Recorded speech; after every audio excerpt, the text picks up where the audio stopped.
do a quick check in commodities. Haven't done that yet. A little thin on that space. So time to get with the action. Oil traded on the New York Mercantile Exchange, approaching the $40 a barrel level there.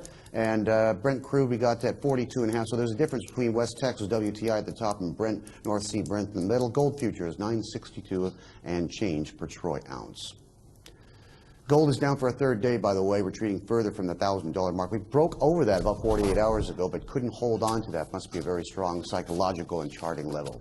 Singapore Sembcorp Marine says profits soared in the last quarter. The gain largely accounted for by losses a year ago on unauthorized currency transactions. So not exactly an apples-and-apples comparison, came from a low relative base.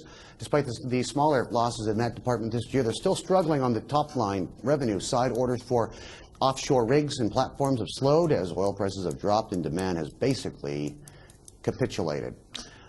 Meantime, this is what we often use as a barometer of how the shipping industry is doing, the Baltic Dry Index, known as the BDIY. You might hear that funny acronym kicked around from time to time. Measures shipping costs for commodities down for the first time in 5 days.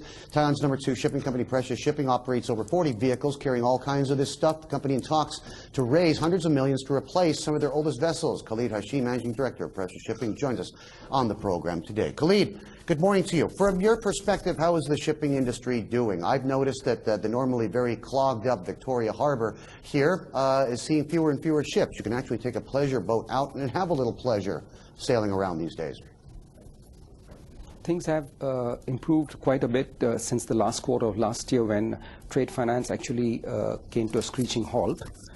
Since then, I think trade finance has started to open up and therefore more cargoes are flowing.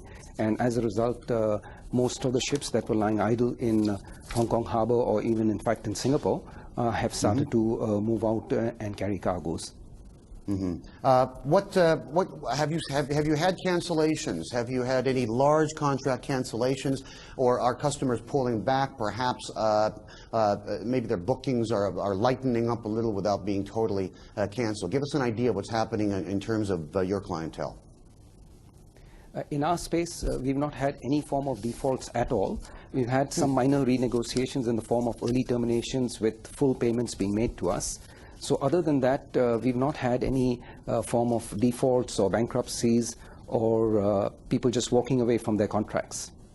Okay. In the last quarter, you reported a near 20% increase in profitability. I'm assuming that the way things are going right now, that's going to be it's going to be a difficult repeat performance, correct?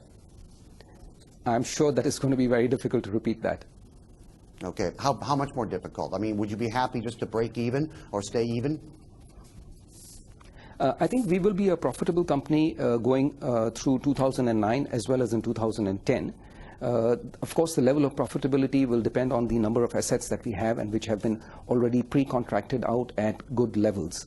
Now, the ships that will come out onto the spot market, these will definitely be facing the spot market prices, which is not exactly the levels that we have on our long-term contracts, and therefore the profitability in that case would come down. The saving grace is that we have 25 very old ships in our fleet, which we need to get rid of. 3 of them we've already completed, and now there's another 22 still to go. So basically, once these older ships come onto the spot market, we don't need to face that. We can actually sell them off. Are you in discussions right now to do that? We're talking fleet rationalization here, from what I understand. Absolutely. What we have already done is so far we've sold off 3 ships and delivered them. We have another 22 to go. Question is whether we can get second-hand values, good second-hand values for them, or will we have to scrap them? On second-hand values, we are approaching about $3 million a ship. On scrap, it will be about $1.5 million a ship. So that's the type of spread that we're looking at. Who's actually buying these vessels? Strangely enough, it's all in non-maritime nations. Of the 3 buyers, one was Egyptian, the other was Vietnamese, and the third was Chinese. Interesting stuff. In terms of funding to gain the money to buy new vessels, how's that going? Isn't credit hard to come by?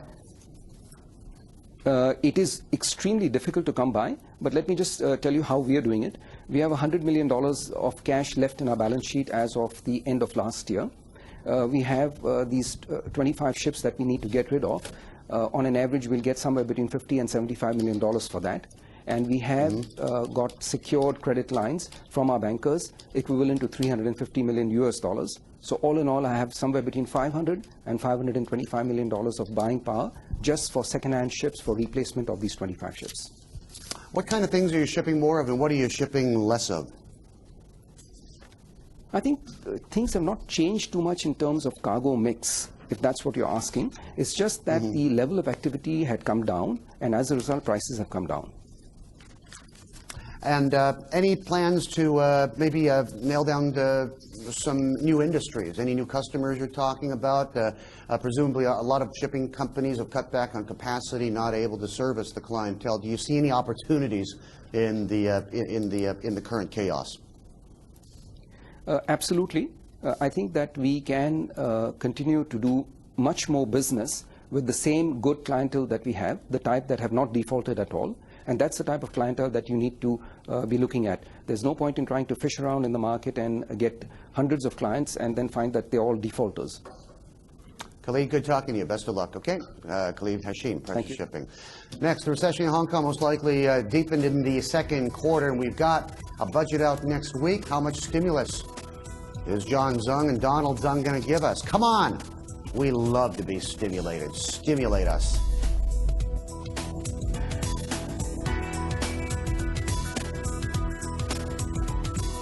World financial markets change even when you're not at your desk. Bloomberg gives anyone a snapshot of what's moving, plus top news, charting, and ways to track their portfolio right